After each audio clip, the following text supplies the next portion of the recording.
There were derbies galore across the land.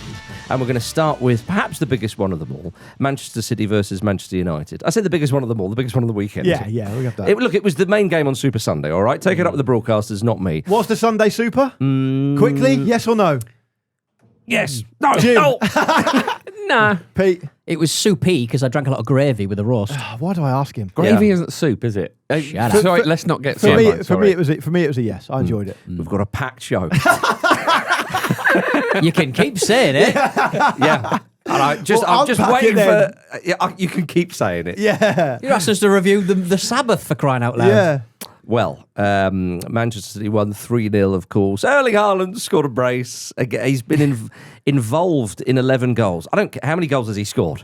That's what I care. I think... I don't give a damn if Erling Haaland has assisted anybody. No. That's not what he's Nor there has he. for. No, exactly. exactly. More to the No point. interest in that. He scored a lot of goals. Do Yeah. we care if, for example, Erling Haaland was a grunge-era guitarist that appeared on the occasional Smashing Pumpkins track? No, we don't. We want to know what albums he's put out. Yeah. Exactly, We want to know his yeah. stuff. Yeah. What's Do- his stuff? Do you think that if you smeared Nandrolone on a bus door and it happened to find its way into Erling Haaland's mouth and Right. bloodstream, because he's had an incredible week? Because there's nothing to suggest that he was quite good before that. No, No. exactly. I just think this is, even for him, this is good. Yeah, I think it's more likely just to be anger. Yeah. It made him better.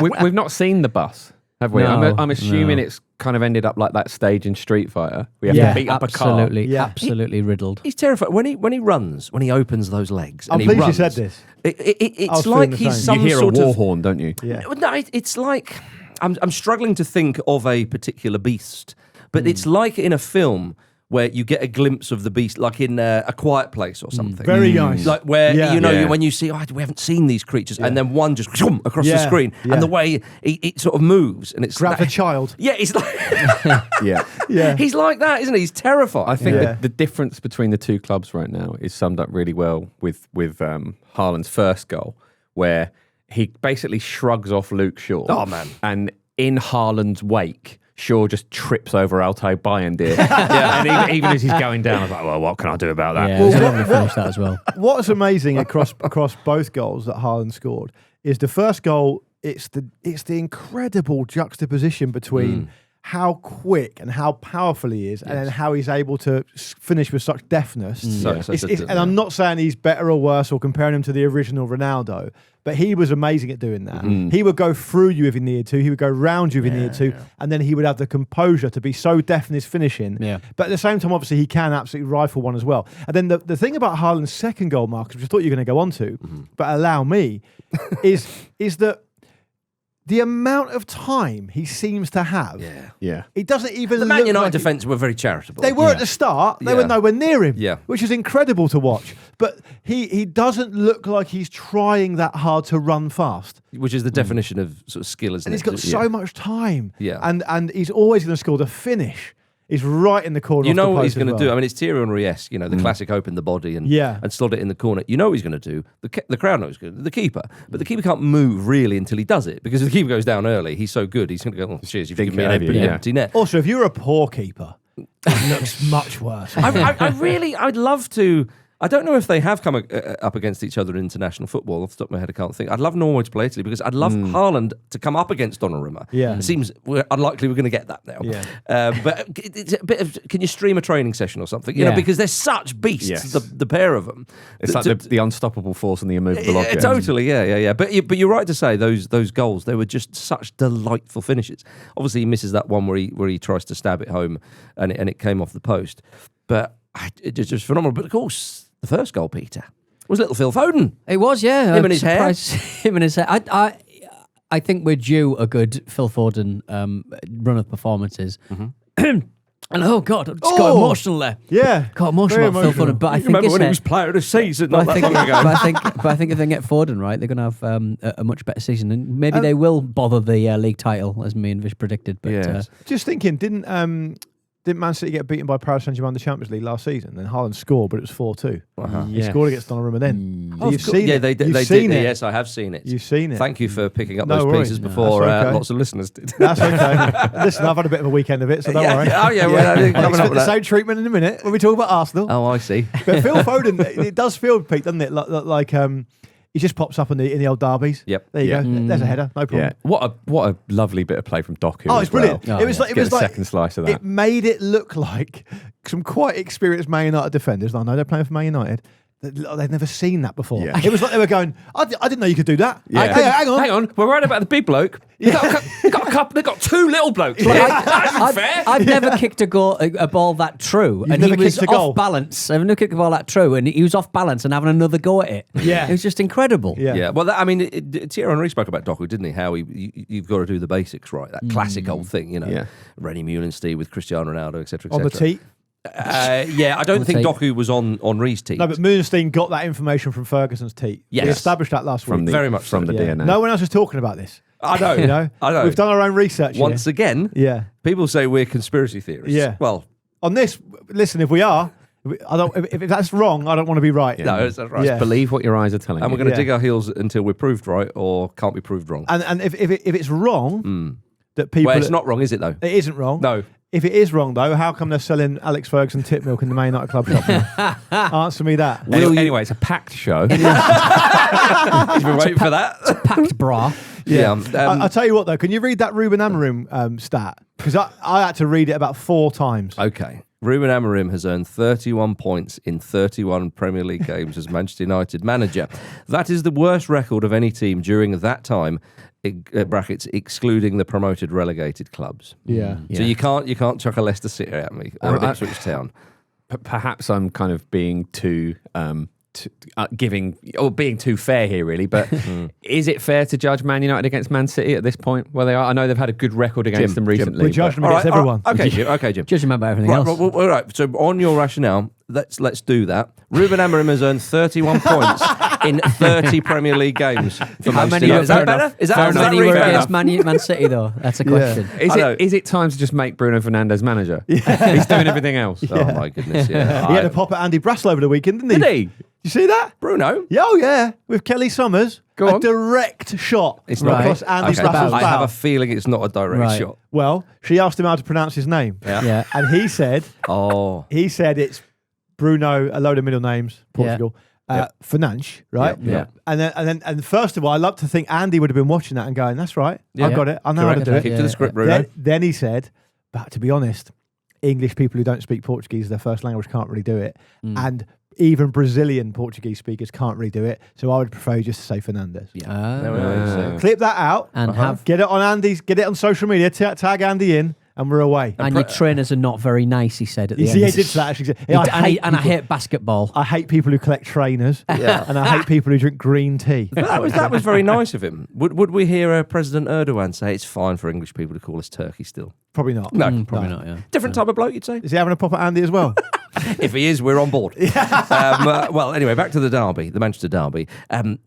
Gianluigi Donnarumma made his first starting goal for Manchester City. What a save! Well, I mean, It's an absolutely crucial save. yeah. Not From least, Mbeumo, not least obviously. because on this show on Friday we said he makes save no one else can make. Yes. Thank you very much, Gianluigi, for doing that. Yes. Second of all, the more serious reason it's an important save is because it's 2-0 at the time. Yeah. Man United Right. enjoying a little bit of the play. They score that. It's a lovely effort as well, by the way. If they score that, we then get to find out what colour Man City's pants are. As a result, we didn't need to because he keeps them in the game. And making saves of that quality at key moments is what the very top goalkeepers do. And that's something, isn't it? Because much has been made about, can he do this, can he do that, and etc. and so on. But Manchester City, in that period last season where they looked very vulnerable, when they conceded, they would crap themselves. Now, I know that was just a period in the season. They finished the season fairly strong. But if you have Donnarumma in goal, those little goals that you concede here and there, you're going to reduce that quite a lot. So, again, whatever one may think about the playing style, if you've got Donnarumma in goal, then you've got a hell of a chance. He'll win you points. It just Well, they feels will like it's do, worth yeah. points to you, doesn't it? That's what it feels That's like. it. doesn't And I think as well, again, if you're an attacker, and you see him in goal, like there is a part of you that thinks, I'm going to have to do something really special here. And then, you get inside your own head, etc., because he is that end-of-level boss baddie. Big presence, big presence. It's the opposite, of, as I was just saying earlier, of Haaland. When Haaland sort of gallops through, the goalkeeper must think, bloody hell, right, okay. There's that psychological battle. And I think with Donnarumma, that I would suspect that would be the case. I know I say this as a mere mortal and not even a playground player anymore, but still, the presence he has in goal. You hear ex-pundits say it enough. So I think there's got to be something Current in pundits. it. But I mean, sorry, yes, ex-players and current pundits. Ex-pundits, getting treated so bad. Who's an ex-pundit? I wish Martin Keown was. Yeah, Mark Lawrenson. Mark Lawrence is an ex-pundit. Alan Hansen. I've been de-pundited. I've been degloved. De-gloved. Who are you working for? De-gloved Lawrenson. Do you know who he's working for now? No. Mossad. that clip is lost. Yeah, No, it hasn't. All No, context. do it again now. Don't let him get away with that. All right.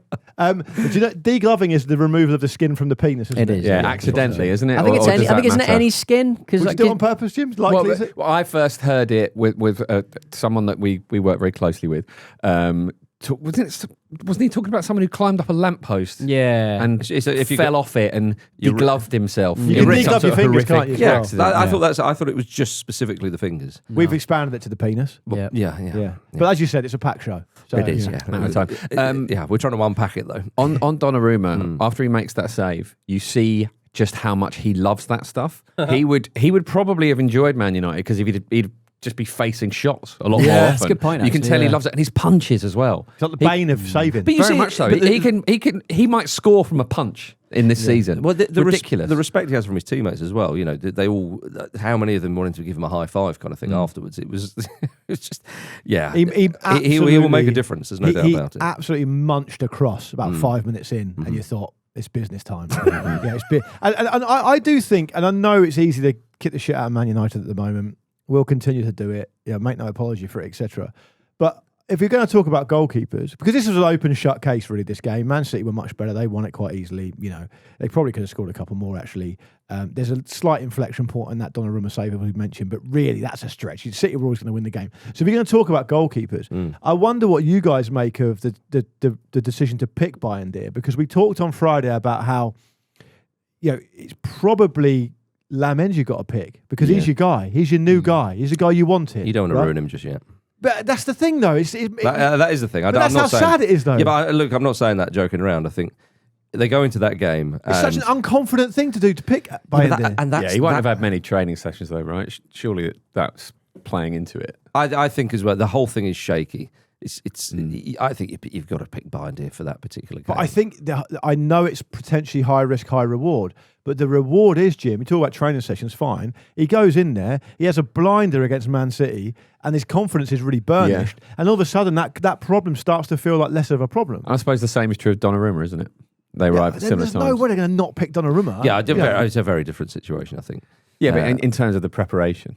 It's a new keeper coming in. But Donnarumma's had years of preparation playing at the highest level, etc., etc. Lamens has been playing in the Belgian league, and I mean, he's not playing at the highest level now, is he? You kind of want to get him before he gets the Man United stink on him, don't you? Really? Yeah, true. Maybe that's it. They had their chance. I found it really odd that there was an interview on the Man United website going into the game. Yes. Where he's being asked, Amorim, he's being asked a load of kind of, softball questions because it's the Man United website. What challenges do Man City possess? How are we gonna deal with them at the weekend? And he says, and his question is that we go into this game the same way that we go any game, the same feeling we have as when we played Grimsby. So stop talking about Grimsby. What is this? Some kind of like post-traumatic stress disorder? He sounded a little bit different to what we've come to expect post-match here. But normally he would say this is. I mean, he did do the whole with Man United should be better, and he said they gave 100%, and there couldn't see any player out there I could criticise, all that kind of stuff. Yeah, he talked up his system's players really coming along now. Well, he said he won't change, and so every manager knows how he's going to set up and can pick that off presumably. But he also said that I take the blame, it's my fault, blah blah blah blah. Maybe stop doing that. Has he got a king? Too much of that. Has he got a king? He is, Maybe this is it. Yeah. Self-flagellator. How long has he got left in the job, Peter? I don't know. I think like Luke says, I don't know why he keeps on mentioning Grimsby because as discussed, and maybe he really loves the Sacha Baron Cohen film. Yeah, maybe he does. Yeah, Brothers Grimsby. I just don't know why he's obsessed with that because teams do have giant killings every now and again. Man United have fallen foul of that a few times, so I wouldn't worry about it too much. I happen to think Man United will recover from that performance. Playing Man City at this point in the season isn't ideal, but I think they'll kick on, and I think they've got enough up top. If there's a shot of when Haaland scores his second goal, where the Man United high line is. Yeah. Oh, It's it's about wild. it's a crazy position for them to be in. And I do you don't know know what? how they got there. Well, because Maguire was the last man, It's a and really he gets good a point. bad ball, and he goes in to try and deal with it, and That's then plays a bad pass himself. Yeah. But the fact is, yes, that goal, when you're dealing at the top level and playing against those players, it is essentially a gift. the way they Because recycle Haaland the can just possessions, run into yeah. the You whole can't- of their you half. But can't- also, I mean, Tijani Reinders very nearly scored a similar goal Yeah. and probably should have done And Haaland should shortly after have that. scored before that as well. I mean, look, I thought Amorim will be the first to walk. When does it get to the point? Because everyone is now saying Manchester United are worse under Amorim. Yeah. He's had enough time. Well, they are statistically worse. They are completely. Yeah. He's had enough time, and he's going on about this system fine, but he's not showing much pragmatism. He's now playing Bruno Fernandes slightly out of position. I know they've got attacking players, but I think they would be much better. Yeah, that's to a mad play. decision. Yeah, I think you almost go Cunha right up top. I know they've just signed Šeško, fine, but I think you've got to play Fernandes in a more similar position. And Mbeumo, there's a kind of position he played for Brentford. There's tweaks you can make there, and we're making a lot of the system because he's made a lot of the system. Amorim. That's why we're saying That's exactly the key point, Marcus. The point is, it's crazy for him to endlessly talk about the system every single week when the system, as Pete points out, is flawed in that way so obviously, and so many of the players don't seem to be able to play it. Like, I don't understand why he keeps. It's almost like a comfort blanket for him. Yeah, to keep and he's mentioning it over had his again. summer transfer window where they've spent an awful lot of money. Okay, it's early days. We'll give them a little benefit of the doubt there. It looked a little bit better when they played against Arsenal on the home day. When they went away to Fulham, there was a little better. They came out of the Burnley game with a win. Yeah, so we keep saying a little better. Any injuries in the centre of midfield, though, their whole system's buggered anyway. So, like, they're quite light there. So, Oh, massive, yeah. Yeah, I think, whether or not he survives this period or, months into the future or whatever is really dependent on what is acceptable for, the board at Man United for the end of this season, right? No one's expecting them to sort of, challenge for the league, are they? It's just about whether or not, I suppose, Europe has to be a minimum, doesn't it? So that I imagine that, he's got a little bit of time left still, but if they look like they're not going to get near that again, then it's seriously Which is why bad. one has to say it's early days, because right now the thought of Manchester United finishing 7th or, if indeed, say 8th place was good enough for, say, the Conference League or something, you'd think, no chance. Okay, in 2 months' time, maybe, Cunha and Boomer, they start firing.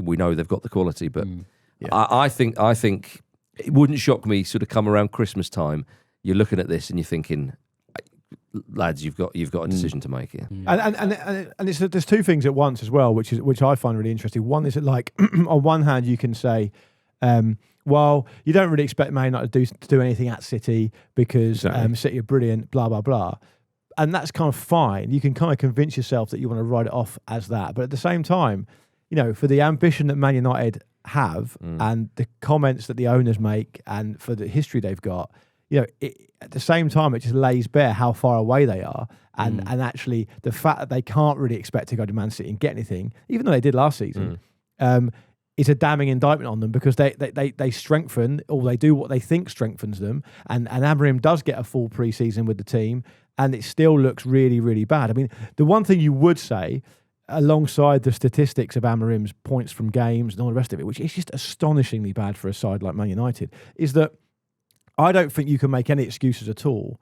And some Man United fans have done this. I was seeing in our YouTube comments some Man United fans saying things like, well, you guys are all saying that the players were the problem, and that Amorim's moved on a lot of these players that he thinks the problem, and now you're not giving him any credit, you need to back him, kind of thing. It's like, well, I get what you mean with that, but at the same time, he's had a full pre-season with them. He's been backed. He's been given players. It's not that they haven't spent money, and it's not to fit his system as well. Yeah, exactly. And it's not that they're getting a bit unlucky here and there. It feels to me like the players. Well, they've been getting lucky. They could have been. It could have been a lot worse. Well, look at the Burnley game you mentioned. They got lucky, and the players they do bring in don't seem to flourish in that system anyway. So you have to really say, you have to point the finger at some point. And Amorim was able to get a lot of credit from a lot of people from all parts of football for coming in after the start of the season, for everyone knowing how shambolic Man United were, and so that you get through to the end of the season, do what you can, you get a full pre-season in thing, and then things will be better. Well, they're not better.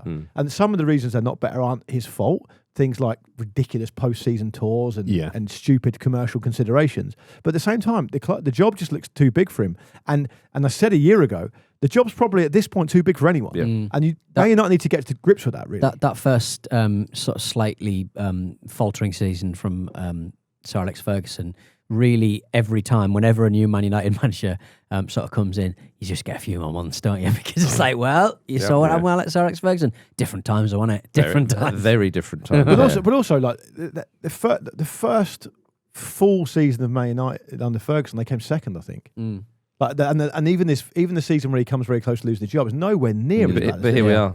Mentioning Alex Ferguson. They're victims. Do you know what I mean? They're victims of their own success, though, aren't they? For that reason. Yeah, it shows the victim of our age, I think, as well. quite possibly. What did you think of a member of the bar staff at the Etihad turning up wearing a Manchester United shirt? Yeah, it's absolutely pathetic. What are you doing? Bit of tweet. Well, the worst, the best thing that happens is you get slagged off all day. Yeah, that's the best thing. It was very likely to get sacked, which he did. It was one of those situations where no one at all comes out of any credit, right? The guy turns up to work at Man City with a Man United shirt on, obnoxious, right? What am I like? Stupid thing to do. On display as well. It's not like he's done a zip up over the top of it. Second of all, he gets fired, right? Which is a complete overreaction. I mean, just take him out the back and say, "What are you doing? It off. Put a jumper on." Hang on, I had to wear a Yorkie shirt at Leicester City. I mean, there's probably an argument to sort of say it's a crowd safety thing. If you're in a mixed area, I was going to say you're not allowed to wear colours anyway. So it's probably a crowd safety thing. But also, they probably got rid of him because there's not enough home fans to serve. So it's probably quite pleased with that. For some of the reasons there, I do think that's probably a sackable offence, especially as we found out recently, didn't we, in a recent sort of tribunal or whatever it was, that if you don't fit the vibe, exactly, then you're out. They used football fans. You don't fit the vibe, get out the tribe. Yes, exactly. Yeah, and he's away. Just before we move on, just a little something for Man United fans. Rasmus Haaland scored 14 minutes into his Napoli debut at the weekend. Yeah. A Man United like Juvie at this point, scaring kids straight. I have no idea. Andre Onana, a man of the match in his first game of Trabzonspor as well. The only thing I'd say about that, apparently the goal they conceded because they lost 1-0 was he was slightly at fault. But I don't think that's true. I think people have done him dirty there. Do you think so? If you watch it, I kind of agree. He makes a good save, and he can't get up quick enough for the rebound. That's not his fault. He was man of the match as soon as he left Old Trafford. Honestly, there's going to get to a point where players move to Man United to ensure that their next move is a success. Yeah, totally. Yeah, I'm up for it. Peter, Manchester United seem to have vindicated one of your suggestions, though.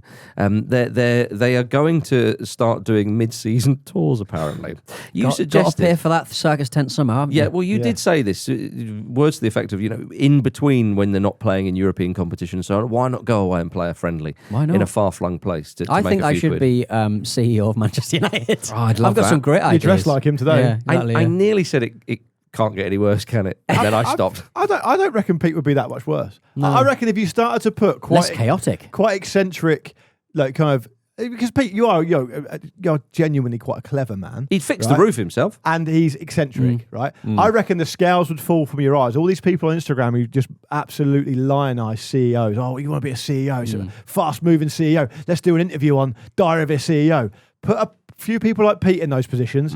I doubt anything would get much worse. We're getting up at 10 a.m. and we're eating Chinese. There we go. Good. Great. Already Casemiro's on board. But midweek friendly sounds like a kind of euphemistic term for explaining to your partner why you're pissed on a Wednesday, innit? Yeah. It was a midweek friendly. I also think it was a midweek frolic. It's hard to think of anything more damning for Man United fans to listen to than the sentences that are completely innocently put in this running order. Right? There's two here.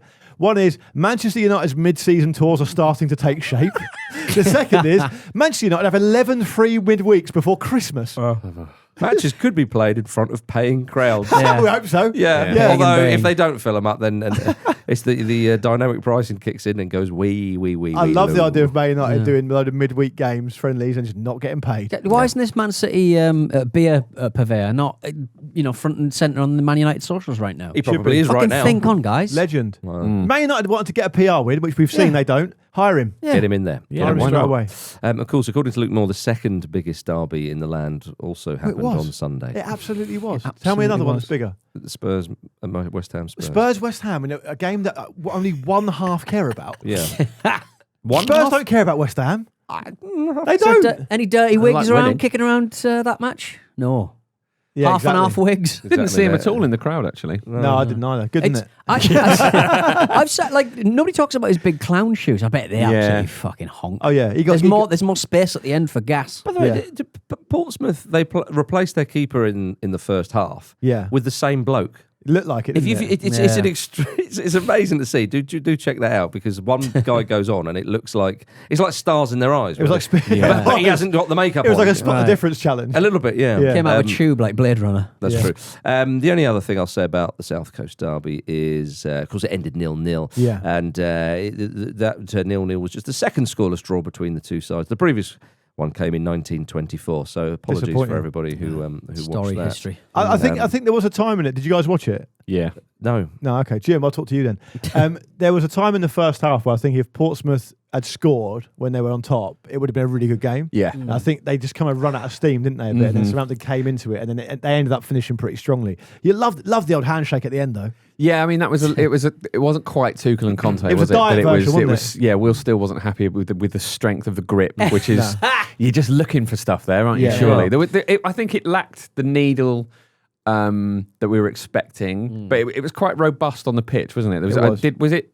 Did John Mousinho say the Southampton players were trying to injure his players after the game? So there's that. And it'll be a fiercer atmosphere at Fratton Park. Yeah, it's you much would think closer so. in. The fans are much louder. That Segacic guy made some poor decisions, I thought. He's had a really good start to the season. Yeah. I think he let the occasion get to him a bit. And I think Portsmouth's front four will threaten a lot this season in the Championship. They just didn't quite crack on. And don't forget, it's Connor Chapman's first game as well, so he's still got a bed in. So it's a lot of positivity to take from a team. But by the way, and I know, Marcus, I can see by your face you want to move on. I'm just staring at the clock.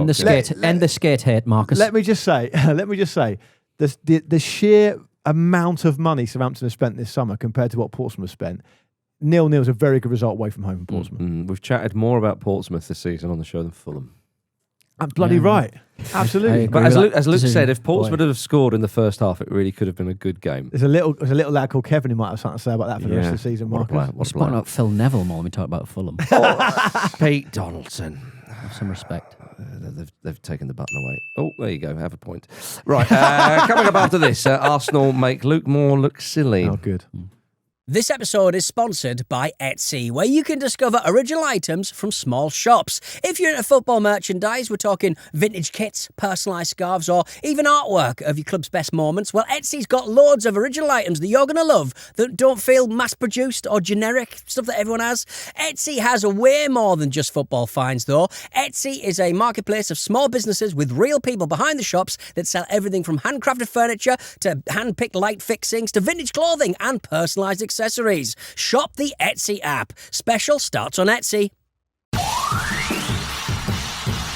Just going back to Donnarumma, what does he give you that you didn't have? He's so tall. That gives us is so huge. He's a big boy. Thanks to friend of the Ramble Moon for sending us that clip on Discord. You can become a friend of the Ramble too for just $5 a month. Just search patreon.com/Football Ramble to get involved. Arsenal 3, Nottingham Forest 0. Luke, you were saying that Arsenal have, to paraphrase you, maybe not quite hit their... Do your worst. Their straps. That you've been disappointed. People maybe overrated them. You said you haven't seen much from Martín Zubimendi and old Vicky G, Victor Gyökeres. Well, they put in a performance, which was certainly a response to you. So I was dreading this when I saw how Arsenal eventually played against Forest and got a really good win at home. 3-0. But then I went back and listened to what I actually said, and it's not that bad. I mean, people have gone mad about it, but it's not that bad. I think the Mandela effect kicked in. Maybe it has. Everybody remember you saying... you're essentially saying that you've not been that impressed with Zubimendi. I think I think he's struggled to find his feet a bit. And this is not what he's here for, though. Do you know what I mean? No, Scoring I was going to say, absolute look, world. but you were putting the dampeners on Arsenal a bit. You were a bit like, they've not convinced me, I'm not too sure. And that's fair enough. I said on the first day of the season, when they won, of course, at Old Trafford, I was like, fair enough they won, but I just want to see a little bit more. And then away at Liverpool, obviously they lost. I want to see a little bit more. Yeah. Now, again, this is at home to Forest, Ange Postecoglou's Forest. First game in charge. Exactly. Yeah. But it was a 3-0 victory in the Premier League is always a decent result. And they looked I think they'll be challenging. It was the best performance of the season. On Zubimendi, I don't think it's outrageous to say that he wasn't particularly good at Old Trafford. Apparently he was recovering from a bug that day, which might explain some of that. Anfield thought he was okay. He was really good against Leeds, was instrumental in one of the goals, but obviously it's Leeds at home, it's very different. But I thought obviously he was excellent. But We generally, wanted to see a rasping volley, Jim, and we got one. We did, a rasping sort of kind of banana-shaped volley. Yes. What a hit. The technique on it is incredible. Jim, TOTS. Jim, last week you wouldn't have thought you'd say this, but it was a welcome strike. It was a welcome strike. In very, very good. Very good. Sells could have done better though, probably. Probably not. He does get a hand on it though, He does doesn't he? get I a think. strong hand on it. It swerved. It really did it's swerve the for a swerve on body it. of And players. it might have hit Murillo as well, so it's really hard to know. But I mean, yeah, he obviously gets his header as well. But it's poor goalkeeping. Yeah, sure. If you want to be extremely hard. I'm still in shock about Take. I mean, really? What? No, Matt come Sells, on. Matt Sells was an attending goalkeeper on it, and I think he should have saved it, An really. attending An goalkeeper. attending goalkeeper. He was part of the You're watching Bayern too much. You can't blame any other keeper. goalkeeping situation. He does get a Right, hand let on me it. just think Just get a hand about on which it. keeper I'm going to blame for that one going It's in. Matt Yeah. Sells. He's First really suspect, good. Matt Sells. He's a really, really good But goalkeeper. that doesn't mean he should stop every shot that comes his You've way. gone the full Gary Neville. Every shot should be saved. Remember Gary Neville said that once? Yeah. Got really carried away. It's an absolutely brilliant goal. Yeah. For the second, Nicholas Savoda should have judged the header properly. Peter, enjoy Eze it. was like, "Thank you very much." I'm Peter, enjoy that strike for what it was. I was One in enjoying the eye it. for Luke Ball. I mean, there he pops up with a header. on Come board, on, that's yeah. a piss take. Zubimendi scored a header That to was a wind me mistake. up. It was a lovely strike, and Zubimendi, it does him the world of good. And Victor Gyökeres as well. Yeah. Strikers love the goals. Really clinical. And also, what I love about that is the obviously Calafiori's deciding to pop up in the place he does because he has a free roll, which is hugely enjoyable.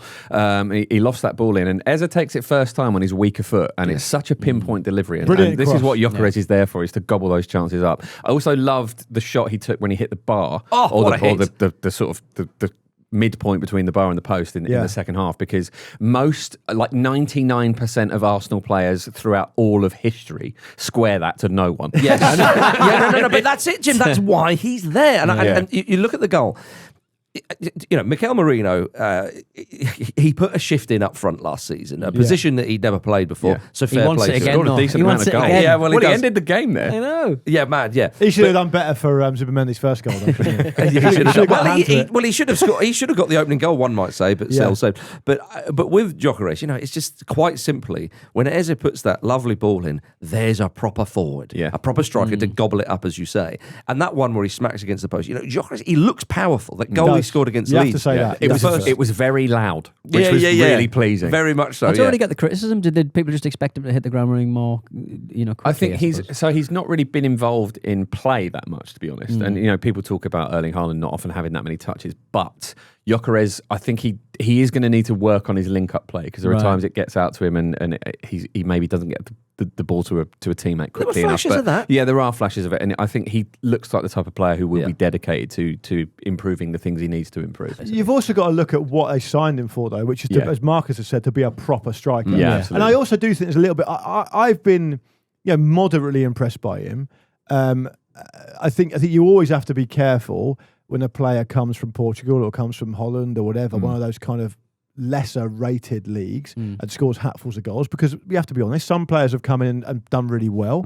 For every Van Persie, there's an Afonso Alves. Do you know what I mean? Alfonso Alves scored an absolutely extraordinary amount of goals in Holland, and other players have done it in Portugal as well. But there's also a kind of residual bias against Gyökeres, I think, because he played in the Championship, right? And people, he's a Championship player. He was crap in this game. I saw him for Swansea or whatever. So there's a bit of that as well. But Marcus is absolutely spot on, I think, to say that they've signed him because they needed a proper striker. And when you talk about someone like Merino going in there, you give him respect for trying his best and doing a good job. Yeah, but it's not instinctive for him, is it? No. And you can see it's instinctive for Gyökeres.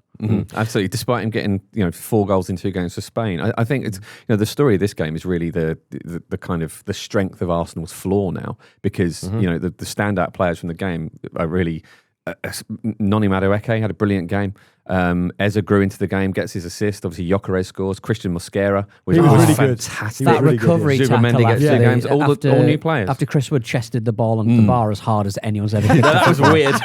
and like just a wonderful Airborne recovery. chest. But that is kind of Mosquera's kind of game, though, isn't he? He just kind of like he just goes, I don't care if it's a last gasp challenge. That's what I do, and Seems I love to be. it. And his passing range was really good. Some sort of line breaking passes at points as well. So Jim, what's interesting is that, of course, I don't know if you can read too much into them beating Forest at home. You know, Forest, especially in the Postecoglou's Forest. circumstances. And Yeah, Postecoglou's it's harsh Forest to at judge home. Forest on that. Are you but- Spurs in disguise? Were quite pleasing. That is chance. very nice. That is very nice.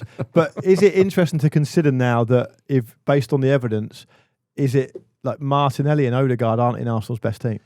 Martinelli's definitely not. For sure, he's got a big season ahead of him in terms of finding some form again. Odegaard He's injured. Odegaard is injured again. Because Odegaard got dropped on his shoulder hard. He did. But I mean, Do it into the camera. a big Yeah. a big issue for him is if he has the same sort of season he had last season, then Ethan Mineri is knocking on the door, and he played very well. He had sort of quietly effective game. So I don't know if we're quite at that point yet, but it's certainly a valid conversation. He needs to kind of get back to some of the form of the season before last. But the thing with Odegaard is, even when things aren't going for him, he keeps working, he keeps pushing, he keeps pressing, he keeps trying things. Did So you- did you I think s- it's a matter of time. Did you see the assistant referee giving Calafiori advice on how to take a throw That was in? great.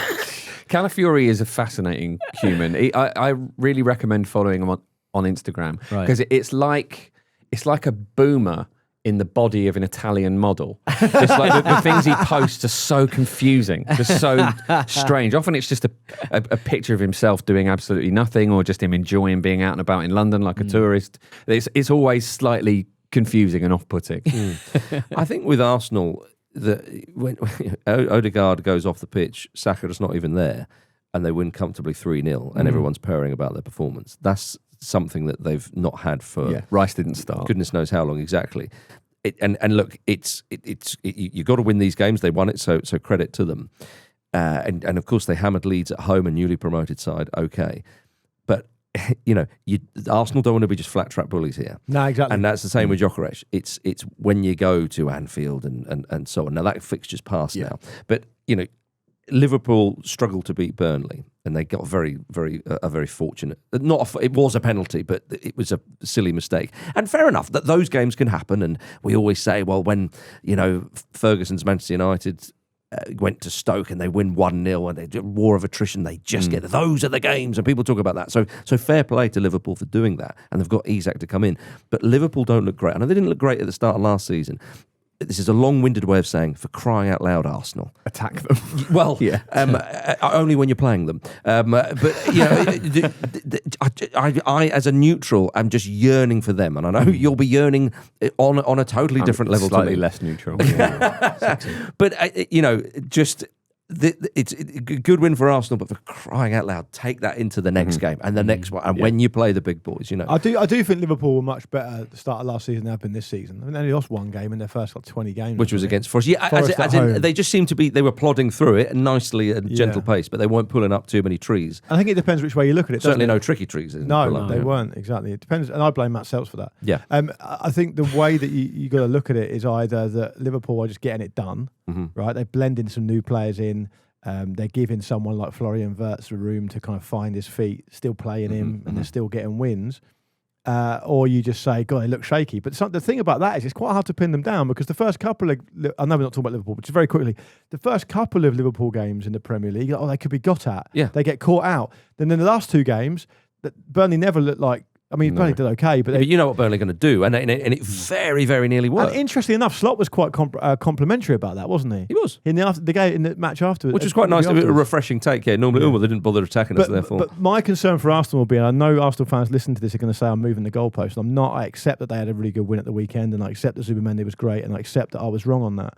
But not to move the goalpost. But you guys have brought up a really interesting discussion point as well, which is that the fear you'd have if you're an Arsenal fan is that when they do play, say, Man City next, because they've got Athletic in the week, and they've got City, right? They play City next. If they I know it's at home instead of being away, but if they set up in a completely unambitious way, exactly, overly reliant, they've got to win these games. They tend not to do that at home. against anybody really. But they have quite often. They smashed them last season. They did. They've quite often set up in the same way they did at Anfield at the Etihad, and I really hope that it's different this time. So the squad's been built in a way where the idea is that you can compete with anybody, right? So perhaps it's naive of me to think this, because if they go there and they win 1-0 by winning a war of attrition, I'll be thrilled with that. But yeah, I know what you mean. There is a chance that you I suppose you limit your own chance of success by taking fewer risks in a weird way. They shouldn't be scared of anybody. But the good news is, Marcus, Indeed. they've got a lovely old jumper on. It fits them snug. They're second in the league. Great stuff. Whenever you look at the league table, they're at there. any point in the last 2.5 years, Arsenal are second. In that league table that was put together to show the points Amorim as a crew, they were obviously second in that as well. That's not even a real table. Very much second not to Ruben Amorim. Man United are 14th, by the way. Snap your hand off of that now.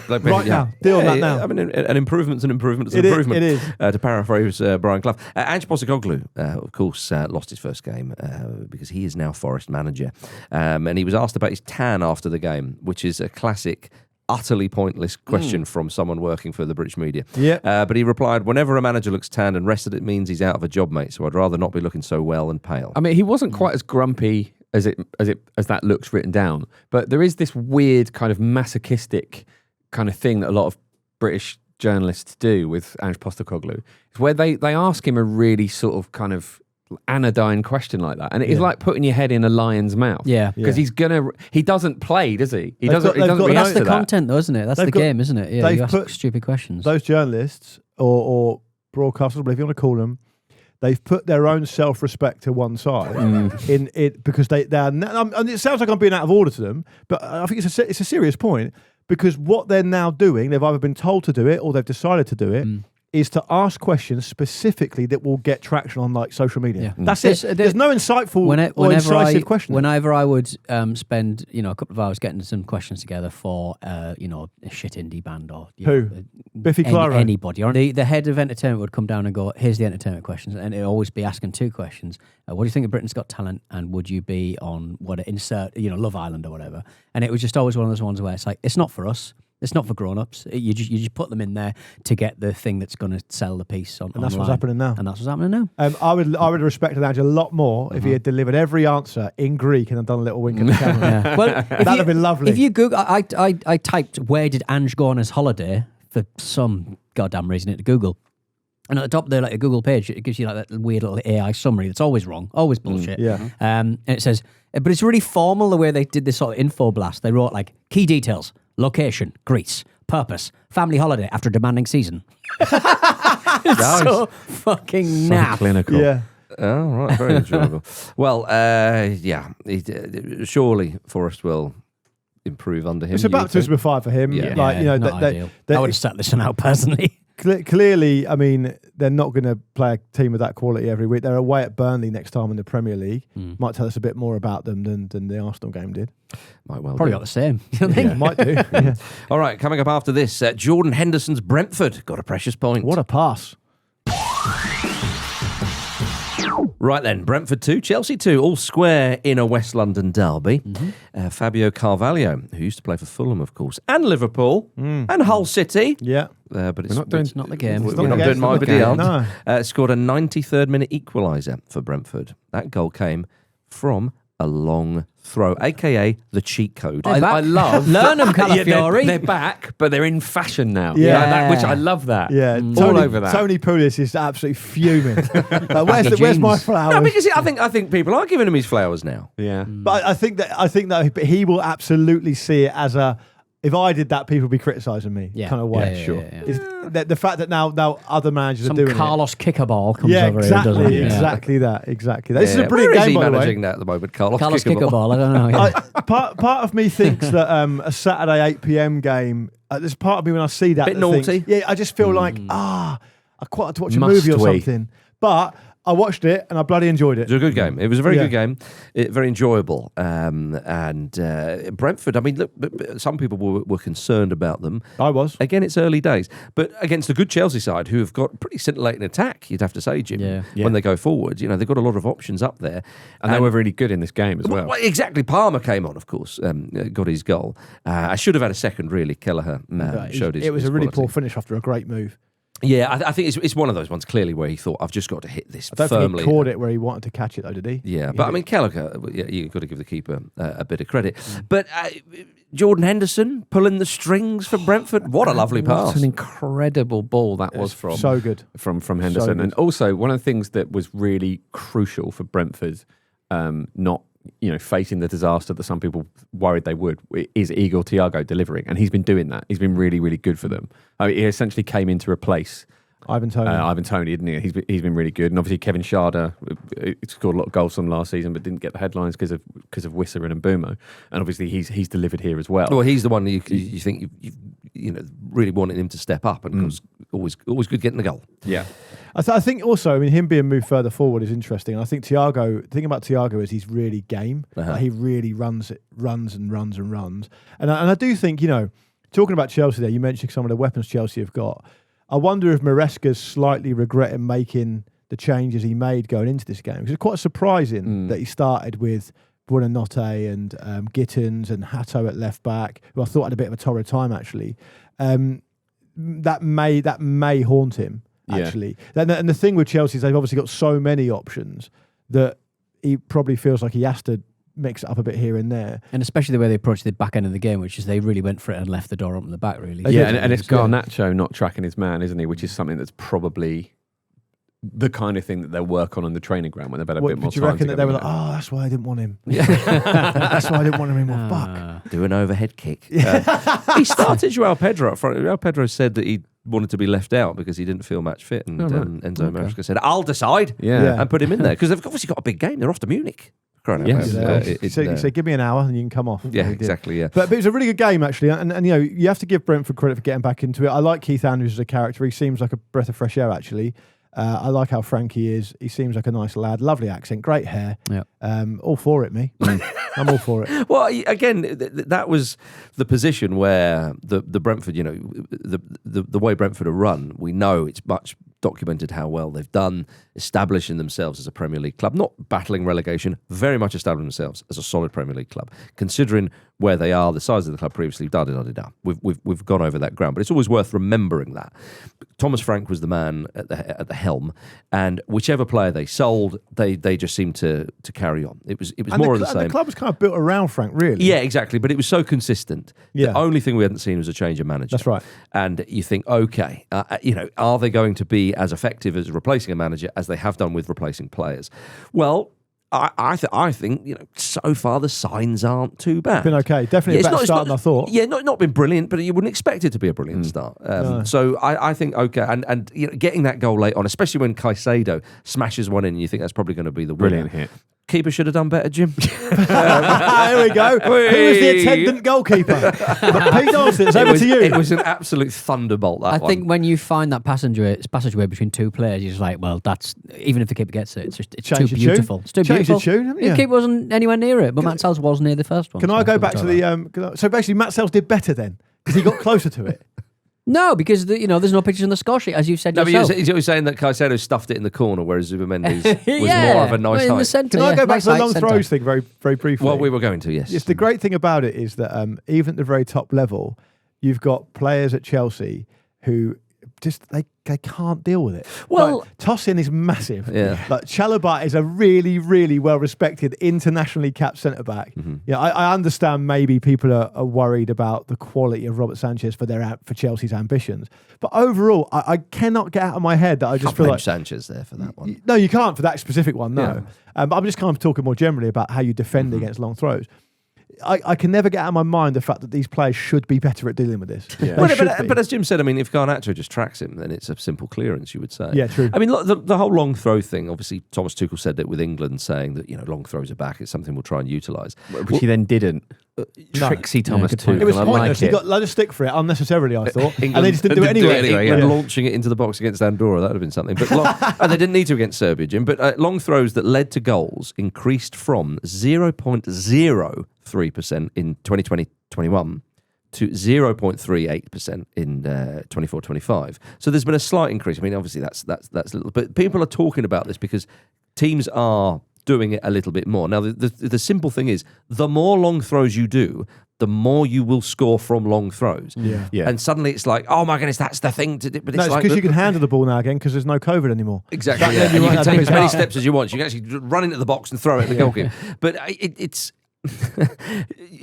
when we're going to talk about tactical trends and stuff with this on tomorrow's mailbag. But I do find this funny how they've increased slightly, and I suppose noticeably, and suddenly people start going, oh my goodness, tactics are going back. It's like, well, no, it depends on the game situation. Yeah. It depends on so much. So, but just enjoy it while it lasts. Yeah. Part of why Stoke used to do them, I think, was that even though, you're not going to score from them that often in the grand scheme of things, but you are going to rattle your opponent. Yeah. And that affects the emotional also- side of But the I think game. it depends, though. It Personally depends. irritated Arsene Wenger, I reckon. as Yeah, well. and me, actually. I think it depends who you're playing against, because clearly if Brentford thought that they've studied Chelsea and thought they actually look a bit suspect from balls into the box, well, there you go, utilise the long throw. Whereas if you're playing against a team who are just gobbling it up. But I also think there might be an element of it, and maybe we are getting into the territory we're going to discuss tomorrow, but there could be an element of it where, defensive players and goalkeepers are much more regularly chosen now for their ability with the ball at their feet. They don't eat up as many headers over and over again. If you go back to like 30 years, but if you're a centre back 30 years ago, you're eating up balls all day. Exactly, You yeah. don't They do just have that the now. experience, So do you they? just by nature of it, you're not as practiced in it, and Yes. it mixes things up. And a lot of tactics.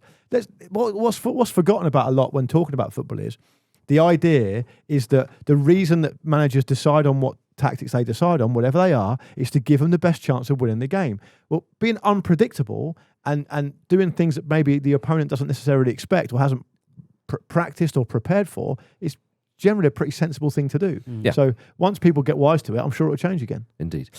West Ham 0, Spurs 3. Ooh, a stinging loss at the London Stadium for West Ham, but a great one for Tottenham Hotspur, Jim Campbell. The Thomas Frank machine, or engine, should I say. Thomas Frank Project, I've been calling it, which sounds like a 90s trance act, Yes. doesn't it? But yeah, I mean, they obviously lost to Bournemouth just before the international break, but they're back on track with a 3-0 win and a clean sheet. Yeah, comfortable. They just did the basic stuff far better than West Ham, didn't it? World-class Which is basics. all you need to do to beat West Ham at the moment. Have you got world-class basics, Jim, or not? Some days, yeah. Some days, yeah. Some days. I've not seen them.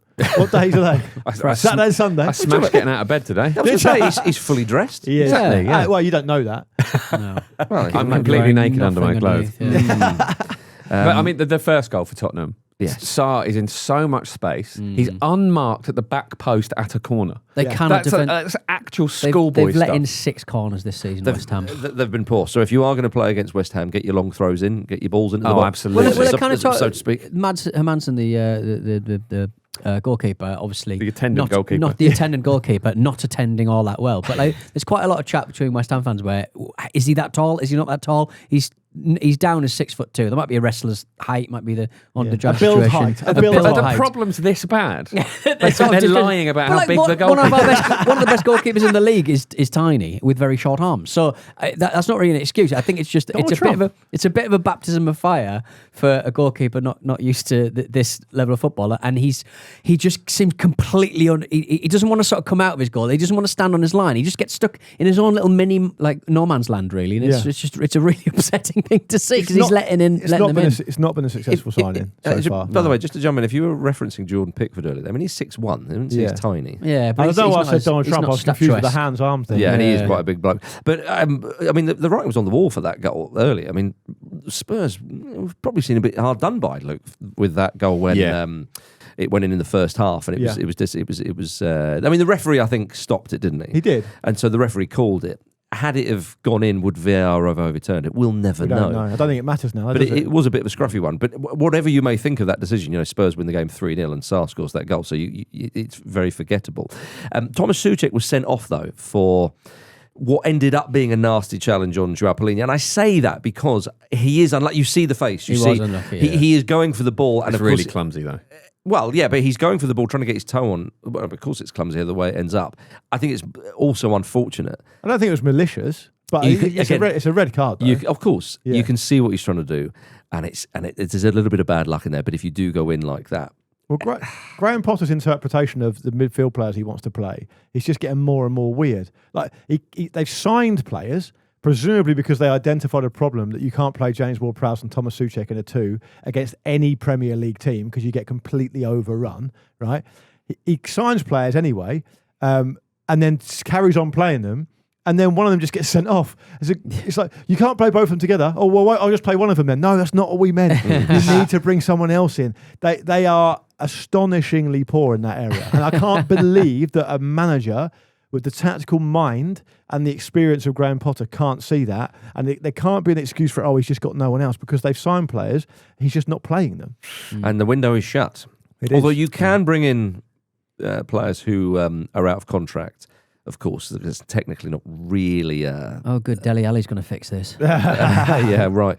I say that, and you mentioned the goalkeeping situation. They have brought back Lucas Fabianski 3 months after he left the club. Yeah, I mean, a great shot in the arm for the confidence of Matt Hermanson. That He's 40. who did make a really good save towards the end of the game, Yeah. by the way. You missed But that point Jim he- just made. Yeah, 40. Yeah, He's everyone's 40. everyone's very excited. Everyone was very excited about the goalkeeper coming in, but he's just and to be honest, like, is it Tadebo who was there last season and he signed on a permanent? He got interviewed by Anton Ferdinand in the back of like a weird West Ham kind of fake taxi sort of interview show. Oh, no. And ever since he's Did it just go the gone way you wanted it? It's just gone missing. Did it go the way you wanted it? Well, I didn't watch the whole of it. I don't know. It might have been. Yeah. You didn't want to put your age verification in there. Could be asked to put your age Did I verification. tell you on the show that I managed to get past it? It wasn't an adult website, Oh, but I used God. it. It was an adult website, but I managed to did get have to past. submit a photograph to an age verification thing, and I used that picture of Cucurella in a hospital bed asleep. What, And it worked. And it worked. Don't give people tips for that sort of So thing. if you've got that picture, That's it works. I'm very all for- irresponsible. I'm okay for anyone besmirching the poor name of Mark Mark Cucurella. It's Cucurella, fine. yeah. Speaking of besmirching names, Lord Shugsy had a big old Oh, dig, yeah. didn't he? He did, Yeah. He called Jamie Redknapp a double-barrel idiot for saying that he left Spurs in a right mess when he left the club. I'll read you the tweet. Jamie Redknapp is a double-barrel idiot. He talks a load of rubbish. He said when Daniel Levy took over Spurs, Alan Sugar left the club in a right mess. He and Sky, block capitals, will be hearing from my lawyers Monday. How is he going to how are they going to legal that? Just have a big argument in court about how shit Stefan Everson was. He doubled down with a second tweet, said, "I'm coming after you at Mr. Jamie Redknapp, idiot," which is not actually the correct handle for Jamie Redknapp. I saw a really reasonable reply to that tweet from someone who just said, Alan, just give the money to a worthy charity instead of getting wrapped up in legal fees. The nation's in a bad way as it is without listening to more childish arguments. Thank you. It was Sakir Starmer. Yeah. I'd vote for him. Oh, dear me. But I tell you what, though, it's the London Stadium was empty as the game neared full time again. Yeah, which is totally confusing to me and anyone who's ever been there, because there's absolutely nothing to do outside of that stadium. Where are they going? That's better than watching I West think Ham we at all the know where moment, they're isn't going it? on that Saturday, mate. There's no pubs around there, Pete. There's no pubs. They're going in the centre of town, mate. Going up west. What? I live there. Oh yeah, good point. I forgot about that. Yeah, actually, get that out of the way. I'm still not sure where Mourinho's going to pop up. I thought it was going to be West Ham, but with what Russell Martin's doing at Rangers, Yeah. I still think it'll be one of the It's a big two. competition between the two of Surely them. it's one of the two. this is going to get me in a lot of trouble, but I'm going to say it anyway. After Arsenal at the weekend, I'm going to say it anyway. I think that Mourinho still might think that Rangers is beneath him. yeah. I think the Premier League is the allure. Oh yeah, no, I think so. I don't think that's going to. Yeah, I don't think that's a ridiculous thing to say. Yeah. Okay. Good. I'm going to get in trouble with you.